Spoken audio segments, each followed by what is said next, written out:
Hello, my name is Jaden Davis. And I'm Iker Zelaya. We're here to show you our GT project about the Bermuda Triangle. First, we have the Translander. On December 15, 2008, a small Translander plane taking off from the Dominican Republic heading to the Bahamas disappeared from Caribbean screen radar screens about 35 minutes into its flight. Some sources say they had sent out a distress call before the disappearances. The U.S. Coast Guard launched a search for it with 2 helicopters, 7 ships, and over 100 rescuers for the plane and its 12 occupants, but no trace of the wreckage or bodies were found. Confusion surrounding disappearances were aggravated by the fact that the plane seemed to have been stolen, and possibly at that moment, the passengers may have been involved in human trafficking on their way to the U.S. Theoretically, the plane could have landed with a human cargo in the U.S., though there is no way to be sure. Now, here we have Flight 19. One of the most famous disappearances is Flight 19. The 5 TBM Avenger torpedo bombers carried 14 men and were led by instructor Lieutenant Charles Taylor. Bergner torpedo bombers departed U.S. Naval Air Station Fort Lauderdale, Florida, for a routine navigational training flight with Lieutenant Charles C. Taylor acting as the flight leader. Taylor was a seasoned naval aviator with some 2,500 flying hours and multiple World War II combat tours in the Pacific. The group of aircraft dubbed Flight 19 were to execute navigation problem number 1, which was to fly to the east from the Florida coast, conduct bombing runs at a place called Hens and Chicken Shoals, turn north, then proceed over Grand Bahama Island. The flight's last leg was to fly back to NAS Fort Lauderdale.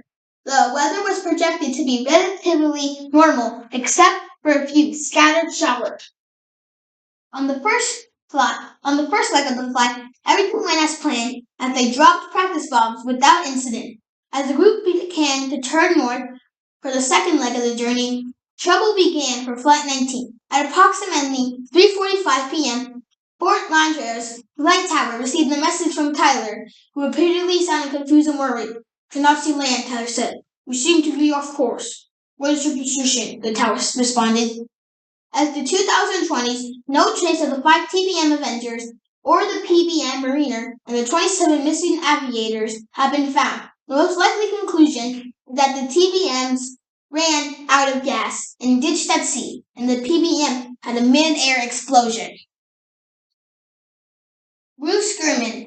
Bruce took off and started gaining altitude. Strange things started happening right from the get-go.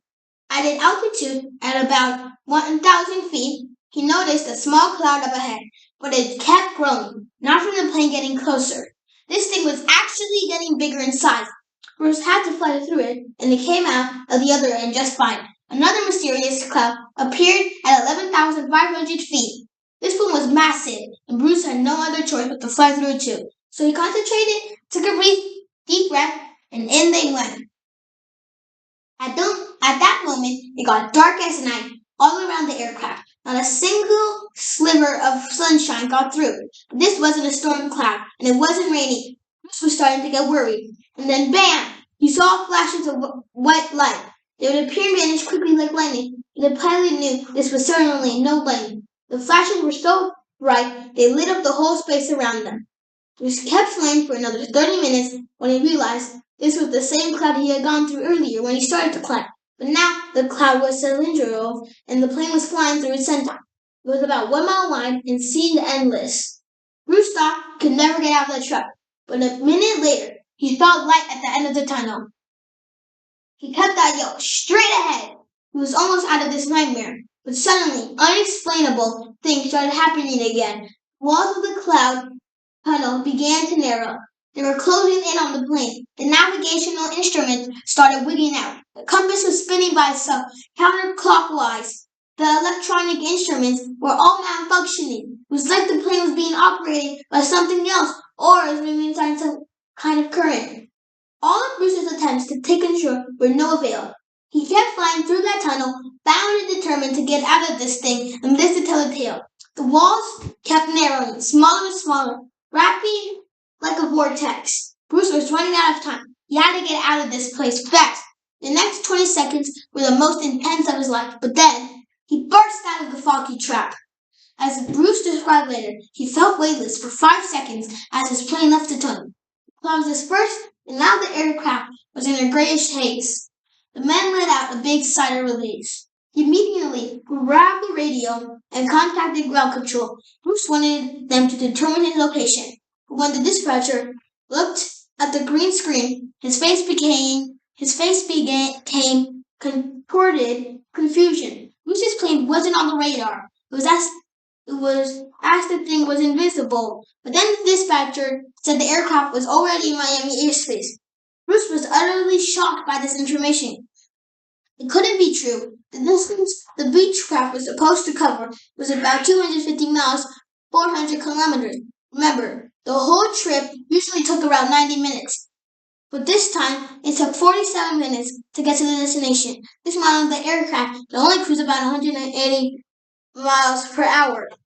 Do the math, and anyone will understand that this was physically impossible. The dispatcher must have made a mistake. When the clouds parted, Bruce saw that he really was over Miami. The plane landed safely, and it was time to try and solve this mystery. So what happened on that flight? Bruce checked the remaining fuel in his watch. After a short calculation, he was only more confused. The plane hadn't gone through the amount of fuel it should have. The U.S. Cyclops AC-4 was the second of four Proteus U.S.-class colliers built for the United States Navy several years before World War I. Named after the Cyclops, a race of giants from Greek mythology, she was the second U.S. naval vessel to bear the name The Loss of the Ship, and 306 crew and passengers without a trace. Sometime after March 4, 1918, remains the single largest loss of life in the history of the United States Navy, not directly involving combat. As the loss occurred during World War I, she was thought to have been captured or sunk by a German raider or submarine because she was carrying 10,800 long tons ore of ore used to produce munitions, but German authorities at that time and substantially denied any knowledge of the vessel. The Naval History Heritage Command has stated she probably sank in an unexpected storm, but the cause of the ship loss is not known. Cyclops was launched on May 7, 1910 by William Cramp of Philadelphia and placed in service on November 7, 1910. Operating with the Naval Auxiliary Service Atlantis Fleet, she voyaged in the Baltic from May to July 1911 to supply 2nd Division ships returning to Norfolk, Virginia. She operated on the East Coast from Newport, Rhode Island to the Caribbean, servicing the fleet. During the United States occupation of Veracruz in Mexico in 1914 and 1915, she collided ships on patrol 3 and received the thanks of the U.S. Department of State for cooperation in evacuating refugees with American entry in World War I. Cyclops was commissioned on May 1917. She joined a convoy for St. Nazaire, France in June 1917, returning to the U.S. in July. Expect for a voyage to Halifax, Nova Scotia. She served along the East Coast until January 9, 1918, when she was assigned to the Naval Overseas Transportation Service. She then sailed to Brazilian waters to fuel British ships in the South Atlantic, receiving the thanks of the U.S. State Department and Commander-in-Chief Pacific. The ship put to sea on February 16, 1918, and entered Salvador on February 20th. 2 days later, she departed for Baltimore, Maryland, with no stops scheduled, carrying the magnesium ore. The ship was thought to be overloaded when she left Brazil, as her maximum capacity was 8,000 long tons. Before leaving port, Commander Worley had submitted a report that the starboard engine had a cracked cylinder and was not operative. This report was confirmed by a survey board, which recommended, however, that the ship return to the United States. She made an unscheduled stop in Barbados because the water level was over the Pleistocene line, indicating that it was overloaded. But investigations in Rio proved that the ship had been loaded and secured properly. Cyclops then set out for Baltimore on March 4th and was rumored to have been sighted on March 9th by the molasses tanker Amico near Virginia. But this was denied by Amico's captain. Additionally, because Cyclops was not due in Baltimore until March 13th, the ship was highly unlikely to have been near Virginia on March 9th, as that location would have placed her only about a day from Baltimore. In any event, Cyclops never arrived in Baltimore, and no wreckage of the ship has ever been found. The Witch of the Lake. A small boat set sail from Miami when the clock struck 8 p.m. with only two crew members on board. As they wished to admire the coast and the city with the beautiful night view, the owner of the ship was Dan Barak, who at the time was 42 years old, and together with his Father Patrick Horgan, a priest of St. George's Catholic Church in Fort Lauderdale, Florida, United States, disappeared forever, leaving a profound mystery unsolved. According to the story, the Coast Guard received an intriguing distress call around 9 p.m. Dan Burrock nervously explained that they had hit something that damaged the boat propellers and rendered it useless. The Coast Guard immediately dispatched a rescue boat, which took only 15 minutes to arrive at the scene of the incident. To their surprise, the scene was empty and there was no trace of the witchcraft. Everything was done to locate the ship and its crew. They traveled more than 400 kilometers offshore.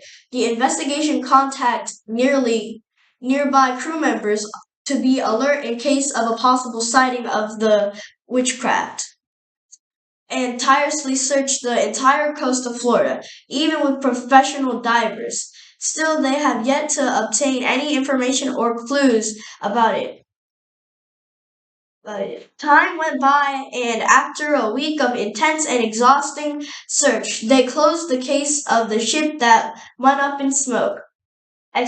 Extraterrestrial abduction, teleportation. They say that the famous witchcraft was a ship built not to sink. Despite that, as it usually happens in all shipwrecks, no remains were ever found floating in the water. It simply vanished completely with its crew members. Christopher Columbus.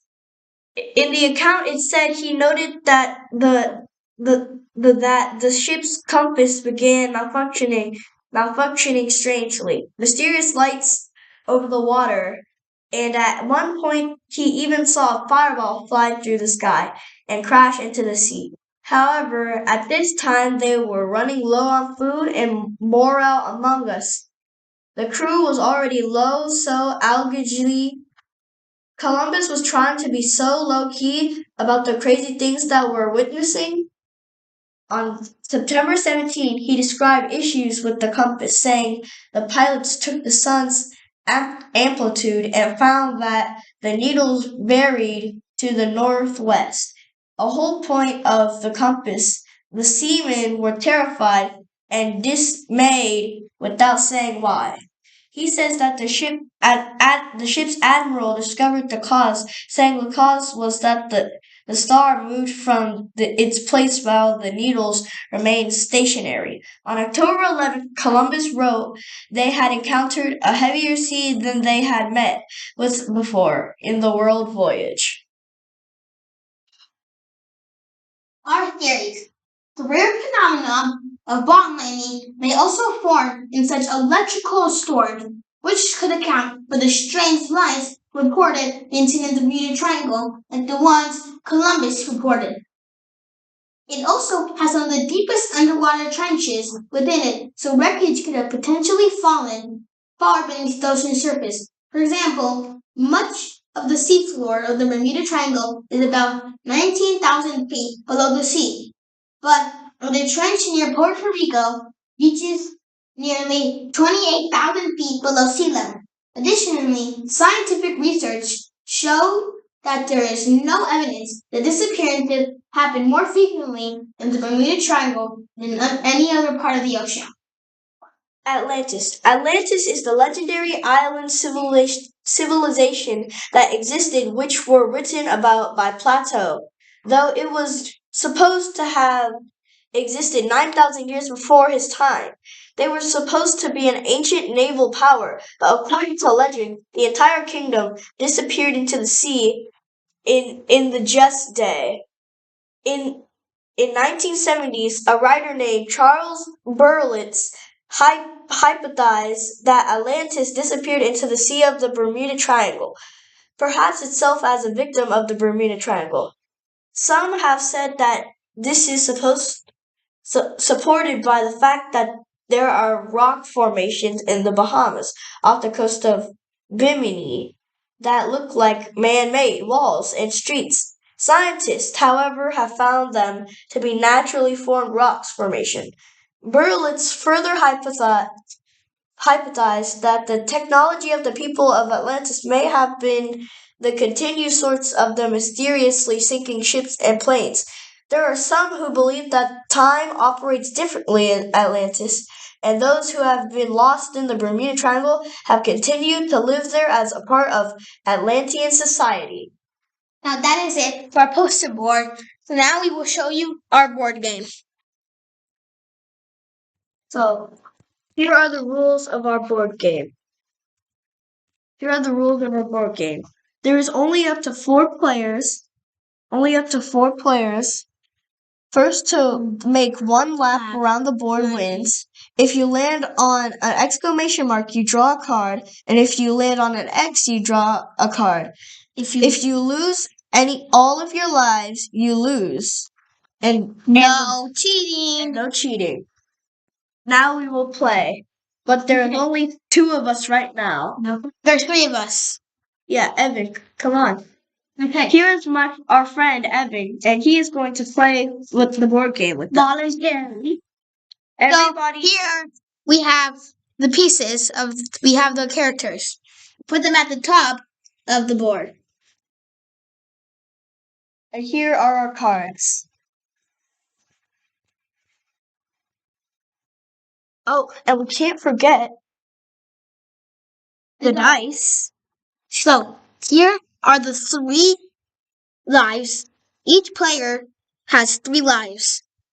So whoever rolls the highest number gets to go first. Okay, so I go first. 4. Okay.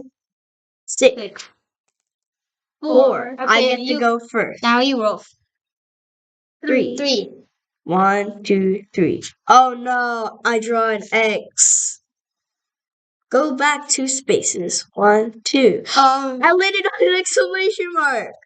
Okay. Switch with the player's spot. Come on. Another. Okay. I haven't got second highest, so you go. 3. 1, 2, 3. Draw a card. Skip a turn. Haha.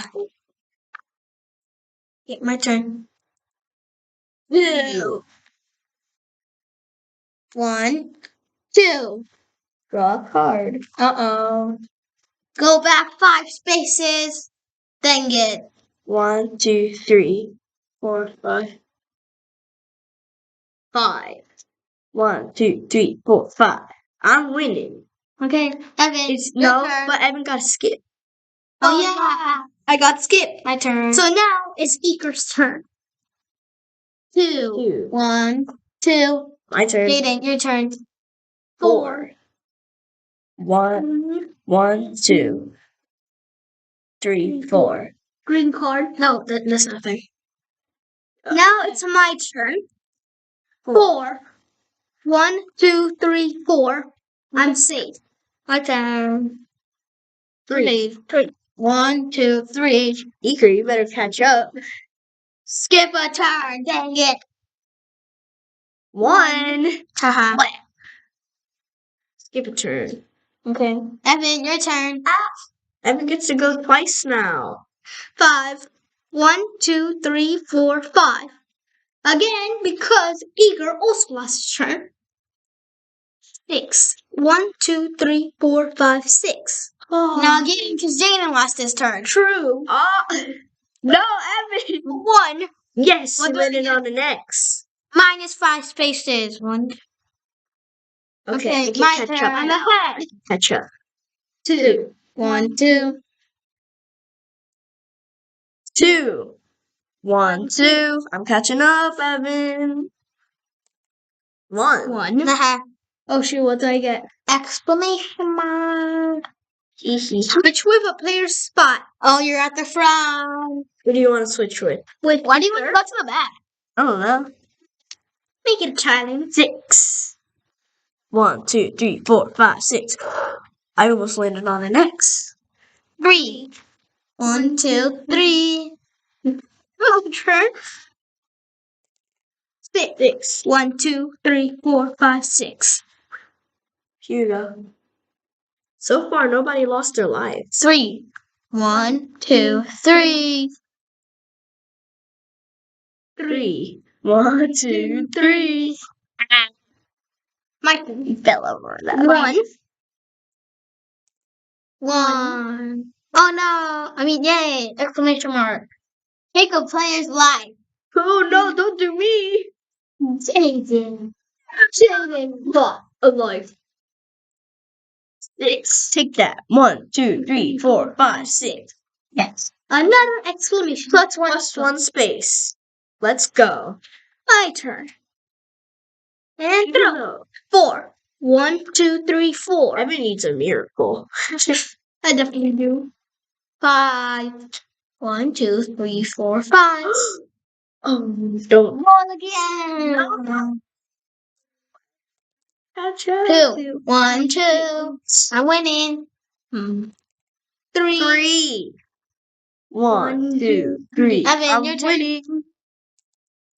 4. 1, 2, 3, 4. Uh-oh.